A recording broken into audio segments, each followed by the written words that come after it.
네, 안녕하십니까. 8월 24일 목요일 아침에 오프로입니다. 아침에 뉴스 보셨겠지만 엔비디아 실적이 상당히 좋게 나왔어요.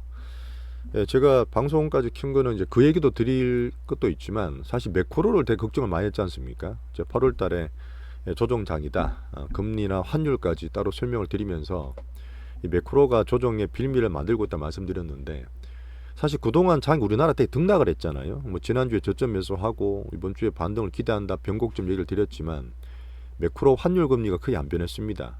근데 사실 엔비디아 실적 나오기 어제부터 조금 조짐이 있었어요. 아침에 이제 엔비디아나 빅테크 호재가 나오면서 이 환율과 금리가 좀 더 우호적으로 변했습니다.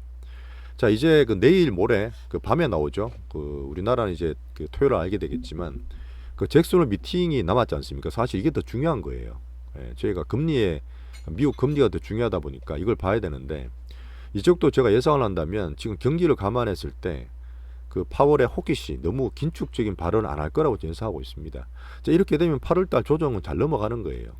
하지만 또 계속 날아가느냐? 제가 엔비디아 상당히 좋은 실적이 나온 가운데 무릎 꿇리는 건 아닙니다. 하지만 지금 장세는 여전히 조정장 밑에서 매크로가 불안정이 좋아지는 과정이지 완벽한 해소는 아니에요. 다들 보셨다시피 중국의 어떤 흐름은 지금 장기적으로 갑니다. 내수 회복이든 부동산 연착륙이든 시한이 걸리는 문제고, 미국 중국이 계속 만나고 있잖아요. 그런 부분을 보면서 말씀을 드릴 텐데, 어쨌든 어제는 미국 장기금리를 제가 걱정을 제일 많이 했습니다. 10년물 같은 케이스에 어제 많이 떨어졌어요. 4.35 가다가 4.18까지 빠졌는데, 이런 부분이 잭슨 미팅까지 넘어가서 더 안정되기를 바랍니다. 자, 이러면 이제 우리나라 기준으로 봤을 때 우리나라 변동성이 되게 심하잖아요. 뭐 개인 수급도 말씀드리고 있지만 뭐 알고리즘 매매부터 별별 희한한 일을 다 하고 있는데, 그 사이에 사실 큰 흐름 변동이 없었어요. 매크로는 큰 변동이 없었다 말씀드렸고, 안전자산 선호도 아니었고, 특히 외국인 우리나라에 영향을 주는 그쪽 수급도 뭐 큰 변동 없었습니다. 그죠? 그러다 보니까 오늘 반도체 엔비디아 흐름이 좋아지고 나면 지금 코스피, 그 다음에 삼성전자의 외국인 수급이 변화가 올 것 같고, 반등을 모셔갈 수 있다 봅니다. 이렇게 되면 우리나라도 이제 지수가, 특히 코스피, 약했던 코스피도 긍정적으로 반등 흐름 동참할 수가 있겠죠. 자, 이렇게 되면 지난주에 우리가 어렵게 3분 3분 정도 저점 매수한 부분, 어제 코스닥은 양호한 조정이나 뭐 괜찮다 말씀드렸던 부분 때문에 지수 중요한 시황이 좋아질 수 있어요.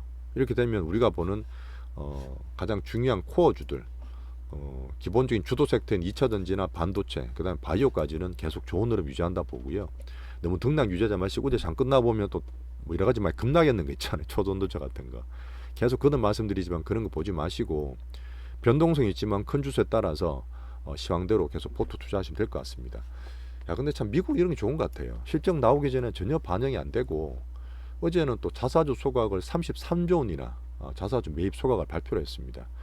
자, 근데 엔비디아는 마지막에 하나 첨부로 드릴 건 뭐냐면, AI 성장 스토리가 사실은 올해 5월부터 본격 시작됐잖아요. 그때 엔비디아 실적 나오면서 갭상승이 시작됐는데, 엔비디아 이제 신고가 납니다. 지금은 안 나왔지만 시간에 신고가 났기 때문에 제가 고가누를 볼 거예요. 약간 기술적인 부분이기도 하고, 어제는 신고가 났다 빠졌잖아요.